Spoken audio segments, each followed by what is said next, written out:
Assalamualaikum warahmatullahi wabarakatuh.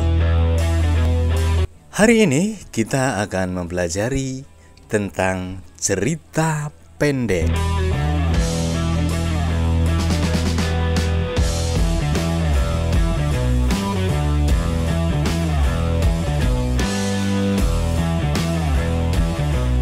Apa itu cerita pendek? Cerpen merupakan sebuah cerita yang panjang ceritanya berkisar 5.000 kata dan tidak lebih dari 10.000 kata, yang memberikan sebuah kesan dominan serta memusatkan hanya pada satu tokoh saja dalam cerita tersebut. Nanti kita akan tahu bagaimana ciri-ciri cerita pendek itu. Yang pertama, jalan ceritanya pendek. Yang kedua, jumlah katanya kurang dari 10.000 kata. Yang ketiga, berasal dari kehidupan sehari-hari. Yang keempat, tidak menggambarkan semua kisah tokohnya. Yang kelima, tokohnya digambarkan mengalami konflik hingga tahap penyelesaiannya. Yang keenam, pemakaian kata sederhana. Yang ketujuh, kesan yang ditinggalkan sangat mendalam. Yang delapan, hanya menceritakan satu kejadian saja. Yang kesembilan, alur cerita tunggal. Ini saling berkaitan. Setiap teks tentu memiliki struktur. Lalu bagaimana struktur dari teks cerpen itu? Mari kita simak.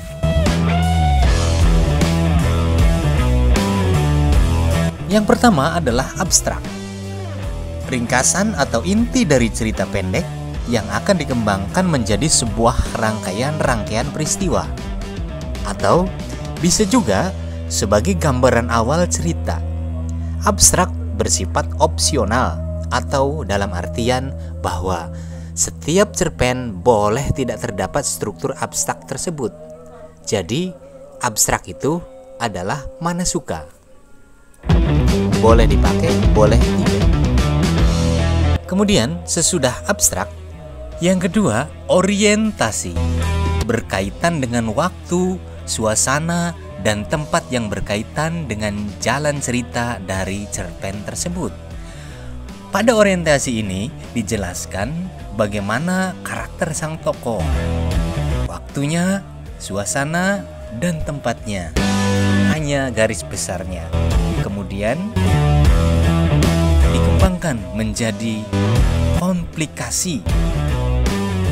Komplikasi berisi urutan kejadian yang dihubungkan secara sebab dan akibat. Pada bagian ini biasanya mendapatkan karakter atau watak dari berbagai tokoh cerita tersebut. Hal ini karena pada bagian komplikasi kerumitan mulai bermunculan.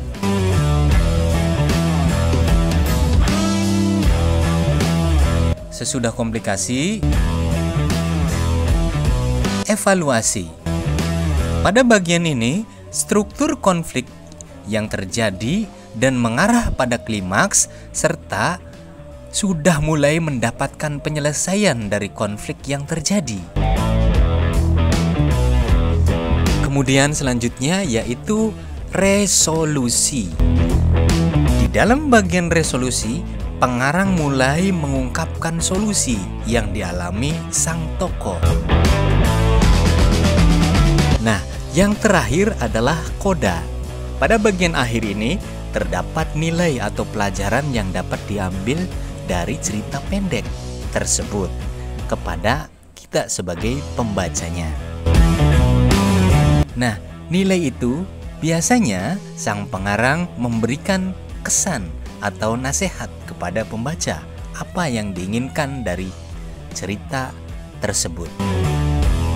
Dilanjutkan dengan unsur-unsur yang terdapat dalam cerita pendek. Itu apa saja sih?